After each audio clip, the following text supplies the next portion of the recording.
Another day, another basketball stories na naman ang pagkukwentuhan natin. At ngayon nga ay pag-uusapan natin ang balitang makakaangat na nga po sa standings ang Milwaukee Bucks at ang balitang may bumalik na nga po ngayon sa Golden State Warriors.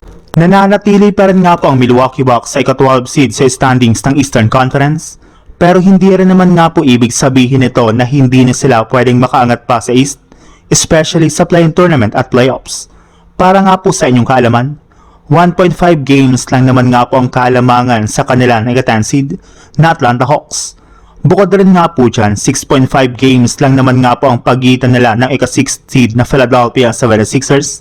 Kaya may pag-asa pa rin nga po sila na makapasok sa darating na postseason kung sakasakali man na maipanalo nga po nila ang majority sa kanilang natitirang 29 games sa regular season. Meron na rin naman nga pong mas maaasahan na bagong katandem si Giannis Antetokounmpo sa kanilang lineup na si Cam Thomas. Sa unang dalawang game pa lang nga po nito ay napatunayan na nga po niya na kaya nitong mag-ambag at mapalakas ang kanilang opensa. At kapag nagpatuloy pa nga po ito at mas lalong nagamay pa niya ang playstyle ng Bucks, ay hindi nga po malabo na siya na mismo ang maging bagong starting point guard o shooting guard ng kanilang team sa kanilang mga darating na game ngayong regular season.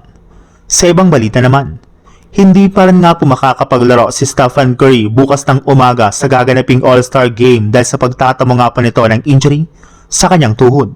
Mas nakafocus pa rin nga po siya sa kanyang pagre-recover kesa ang paglalaro niya sa All-Star Game dahil balak na nga po talaga niyang maglaro at bumalik sa team sa susunod nilang laro laban sa Boston Celtics.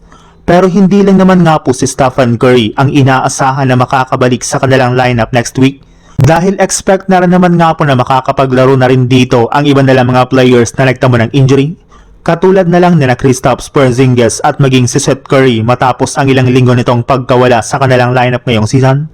Kaya 100% na nga pong sure na makukumpleto na ngang muli ang kanilang lineup next game, lalo na ang kanilang pinakabagong starting 5 ngayon na bubuuhin ni Stephen Curry, Kristaps Porzingis, Moses Moody, Draymond Green at si DeAnthony Melton.